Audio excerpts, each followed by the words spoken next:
சிம்ம ராசிக்காரர்களே, இந்த ஆங்கில புத்தாண்டு சகல ஐஸ்வர்யங்களையும் பெற்றுத்தருகின்ற ஆண்டாக அமைய நல்வாழ்த்துக்கள். இந்த புத்தாண்டிலே அறிவு திறமை இருந்து பயன்படுத்தவோ சாதிக்கவோ முடியவில்லையே என்ற மனக்குறை தீரும். உண்மையான உழைப்புக்கு உரிய பலனை அறுவடை செய்யும் நேரம் வந்துவிட்டது. திடமான நம்பிக்கையும் தெம்பும் உற்சாகமும் அதிகரிக்கும்.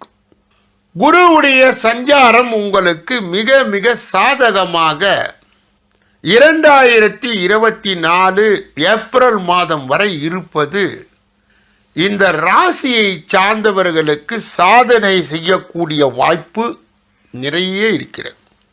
அதற்கு பிறகுதான் உங்களுக்கு தேவை பக்தி, உடலிலே சக்தி, தெம்பு மற்றும் பொறுமை